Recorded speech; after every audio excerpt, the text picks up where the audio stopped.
just heard 2 to 3 more weeks. I thought they were finished today. And they are finished today if you look at what's happening. I thought they were going to be finished today, and they want 2 to 3 more weeks. The judge asked him, and playing right into the judge's hands. The judge is so happy about 2 to 3 more weeks because they all want to keep me off the campaign trail. That's all this is about. This is about election interference. How do we stop it? Maybe you're as tired as I am of the whining that we hear from Donald Trump each morning before he goes into the court and each afternoon when he comes out of the court after having a little sleep and letting off a few farts. Donald Trump himself, when you see him speaking after court, complaining that it's a disgrace that he is in court and it's election interference. It's ironic, really, considering that the term election interference was originally coined to describe Russia interfering with the 2016 election to help get Trump elected, but that's another point.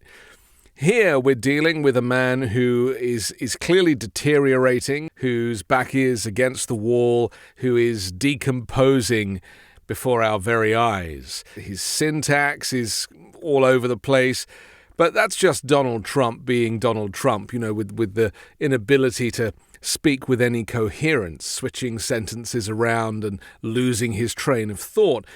The biggest issue for me here is that this is a wealthy white male complaining about being treated like everybody else in the country would be treated in this situation. He expects special treatment. The notion of him being the head of the Trump organization and then the commander-in-chief has gone to his head. And that's why he has asked the Supreme Court to consider his presidential immunity, because he genuinely believes that he deserves to be above the law. And he then complains about the fact that this case should have been over and he thought it was going to be done today. Well, of course he didn't think it was going to be done today. That is just lying to his base. And these videos that he's making, these interviews that he's giving in this echoey hallway, are really just designed to be replayed on Fox and on Newsmax and for his base to see them on social media. They're not really designed to be taken seriously by anybody else, because just by nature of the daily repetition of his complaining and saying it's a disgrace and that the judge is corrupted and all this stuff, nobody else is taking it seriously. And if he thinks that we are buying his complaints and considering them to be legitimate, then he really is dumber than he looks. And it's a disgrace. And then you have the other thing that maybe is even more disgraceful is the gag order, where I have to watch every word I tell you people. You ask me a question, a simple question, I'd like to give it, but I can't talk about it, because this judge has given me a gag order and said you'll go to jail if you violate it. And then we have Donald Trump complaining about the gag order that he has brought about for himself by violating the rules of the court, again, things that every other citizen in this country has to abide by. If there is a requirement for them not to bully the court staff or the jury or to bully people giving evidence, then you absolutely have to abide by that. That is the law of the land. But for some reason, Donald Trump, again, as a wealthy white male, decides that it doesn't apply to him, it shouldn't apply to him, and it is a disgrace. He then goes to describe the point of the gag order, kind of saying it out loud with like an inner monologue, saying, well, and then the judge gives me a gag order, which means, you ask me a question, I'm not allowed to answer it. And if you pretend that a gag order is a blanket gag order, which is not, no one is going to believe you because people aren't that stupid. And secondly, clearly the issue here is that your brain is so micro that you are unable to stop yourself from saying things that are very specific to this gag order. You're unable to process the fact that there are certain people that you are not allowed to criticize. But because he's not able to do that, because he doesn't have the intellect, his lawyers have clearly said, look, just don't say anything. It's probably safer that way. Not something that Donald Trump is really capable of. He has gone his whole life never being told no. And apparently his counsel are having to kind of, print off these sheets of paper with favorable articles so that he can look at something while he's sitting in court so he doesn't get bored. I mean, it really is like trying to entertain a toddler to stop them from crying. Somebody who doesn't understand how you would not violate your gag order. He doesn't seem to be able to manage that side of it.